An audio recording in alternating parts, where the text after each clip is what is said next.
Now, South Korea's President Yoon Suk-yeol, in recent days, he has expressed more cooperation and willingness to provide support to North Korea. That is quite a stark contrast to his hawkish stance when he first took office, when he described the North as his country's main enemy. What changed? Well, nothing really has changed. Yoon Suk-yeol's policy toward North Korea is focused on achievement of the verifiable and sustainable and complete denuclearization on the Korean Peninsula. So sometimes his government would use a big stick. Sometimes the government chooses to use carrots. This time, the carrots have been explained in his commemorative speech on the Day of National Liberation. So it's Yoon Suk-yeol government's version of so-called maximum pressure, maximum engagement policy of the Donald Trump administration of the United States.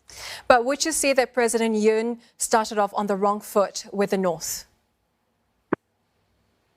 Well, you may get that impression if you read the surface of the responses issued by the North Korean government so far.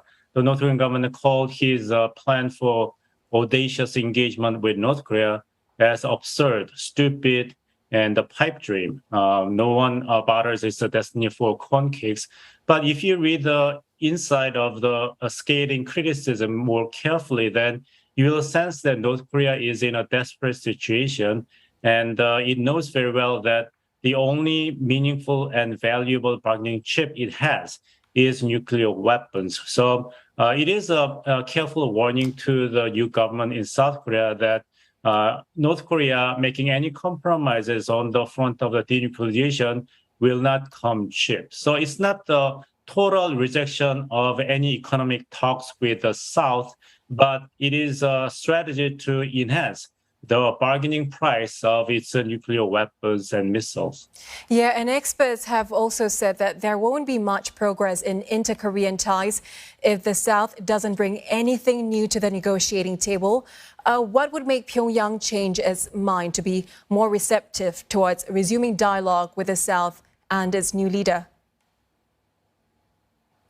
Because North Korea is mightily suffering from economic disasters for a long, long time. Not only its only trade with China has been, largely suspended because of the border closure during the COVID-19 pandemics, and North Korea has been under very tough economic sanctions made during the Trump administration for the past 5 years. So it needs to escape from the economic crisis, and it is very tempting to North Korean government to consider the audacious plan proposed by the Yoon Suk-yeol government. But it is now focused on increasing and strengthening its bargaining leverage upon South Korea by developing tactical nuclear weapons targeting South Korea and Japan.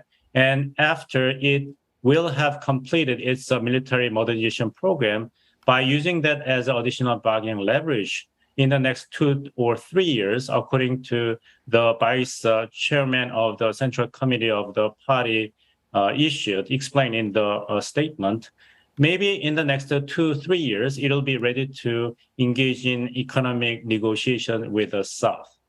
Yeah, and if I may quote what Kim Yo-jong said earlier in those statements that they released, she said that thinking that the idea of exchanging our national core nuclear with economic cooperation is a dream of Yoon Suk-yeol cannot help but think he is really innocent and young. Why is it so hard for the North to trade its nuclear weapons for an improved economy?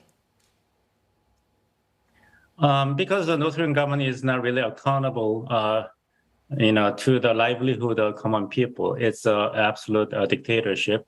So its own interest is the survival and safety of the leadership itself. Let me add one more point.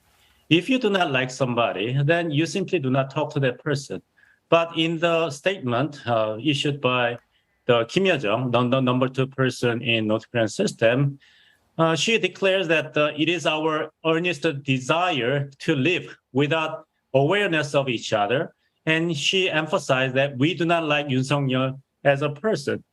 It's a double talk. If you do not like somebody that much, then you simply do not make any comment. But she kindly explains why the audacious plan by the Yoon Suk-yeol government is so absurd, and why the prerequisite for the economic assistance possibly provided by South Korea will be so high and unrealistic. So, although criticizing Yoon Suk-yeol government in very insulting way, Kim Yo-jong's statement actually reveals the desperate situations and the very central desires of the Kim Jong-un government of North Korea in search for any help to save the country and the system from current economic hardship and diplomatic isolation. Interesting point there, Dr. Bong. Thank you so much for speaking with us. Dr. Bong Young-shik, Research Fellow at Yonsei University Institute for North Korean Studies.